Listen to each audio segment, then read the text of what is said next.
Vancouver, one of the most important seaports of the Pacific coast. Georgia Street. Vancouver's hotels are modern and homelike, and the streets wide and clean.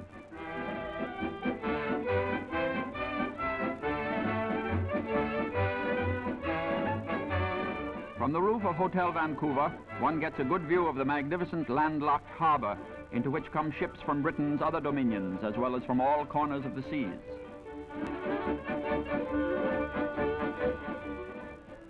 Traveling east through passes and canyons, one soon approaches the mighty Canadian Rockies, 50 Switzerlands in one. The very air is electric. Wide vistas of majestic beauty, spruce-clad slopes, and snow-covered peaks that reach the sky.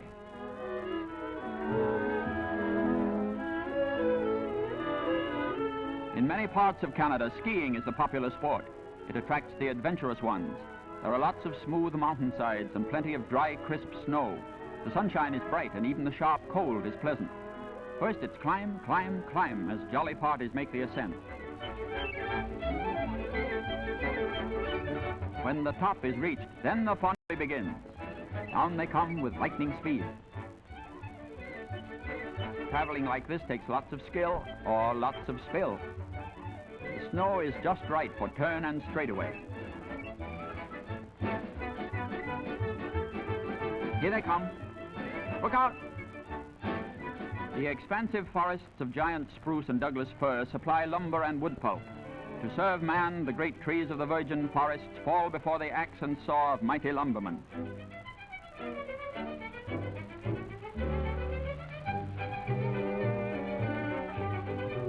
Down out of the mountains come the big logs to the mills and the seaports below. Lumbering is one of Canada's principal industries. Believe it or not, here's the makings of a lot of newspapers. Big game is still plentiful, but in the parks the animals are friendly and tame. And in any of the well-stocked mountain streams, a fisherman can soon land a good-sized trout if he knows how. There are lots of other kinds of fish, too, in lakes and running water. In protected preserves, the buffalo still roam, what is left of a noble race. Canada is seeing to it that these fine animals will not become extinct.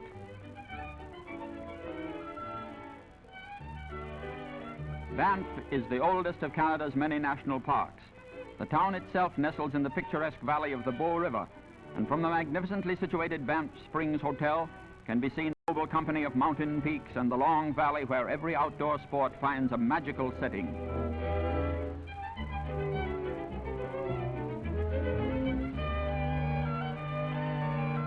In the park and a little further east is Lake Louise, another famous scenic playground, the home of the rainbow.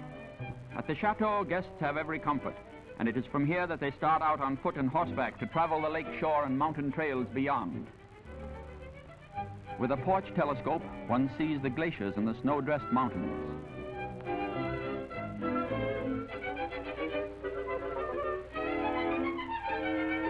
When evening comes, the riding parties return from sky trails, and as the sun drops behind a great peak, the skiers ride out their last descent, hungry and happy, and the day is done.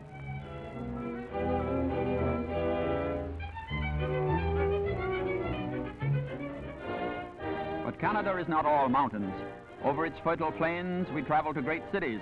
Toronto, the Queen City of the Dominion, is the capital of Ontario. The University of Toronto, with its affiliated colleges, ranks high among international seats of learning. The Canadian National Exhibition has 100 permanent buildings. Labor Day is celebrated in September with a colorful parade. Canada is justly proud of its mounted police, who maintain all the fine traditions of Canada's respect for law. They're always welcome at public events, but they are happiest when, in the mountain fastness or far-flung wilderness, they get their man. The Horseshoe Falls of Niagara on the Canadian side. Their might has been harnessed to run large hydroelectric plants, but their scenic beauty has not been impaired. Canada shares this wonder of the world with the United States.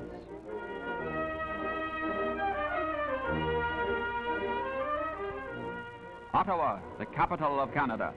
The Parliament buildings with their beautiful Peace Tower, a shrine to those who died in service in the Great World War. Here presides the Governor General, still surrounded with all the regal ceremony and the pomp that reminds one of state occasions in London of the motherland across the sea. Military bands with their martial tunes lend spirit to the occasion. In session are the lawmakers of the Dominion, representatives of every province. Here is true democracy. Montreal, the Dominion's largest city, is both French and British in population and customs. Though 1,000 miles inland on the St. Lawrence River, it is a busy shipping center. Ocean liners, tramp ships, and freighters dock here in one of the finest harbors of the world.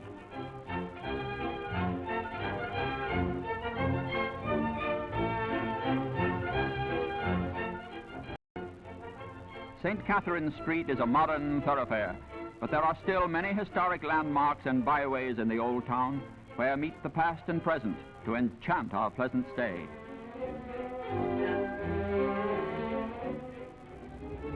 Near Montreal, at a narrowing of the St. Lawrence River, are the world-famous Lachine Rapids, a turbulent, rushing stream of angry waters, splashing and dashing with mighty force. Man has accepted their challenge.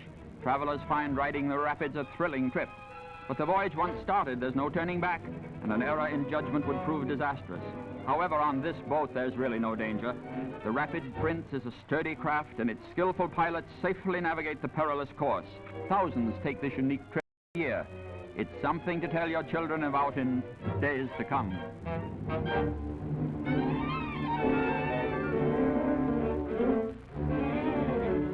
Natives ride out the rapids in little bark canoes, but I wouldn't try it if I were you. The boat is safer, and the scenery a lot better from its deck.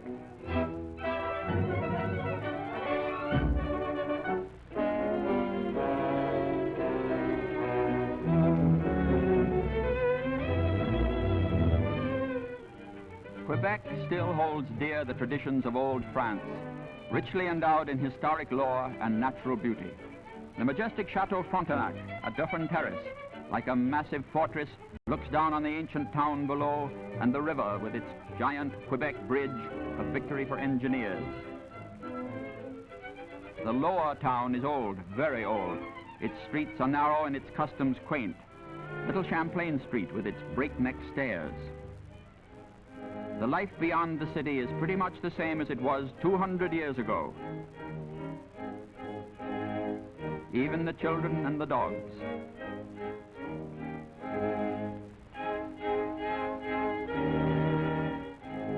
Folks live the same simple old world life. There is peace in old Quebec that carries one back to memories of Brittany. In the province there are many beautiful churches. One of the best known is the shrine of Saint Anne de Beaupr. Every year, thousands of pilgrims from all over the Dominion worship here, and stories of miraculous cures are told. To those who know Canada, all these scenes renew pleasant memories. To those who don't, they hold a promise of future happy days.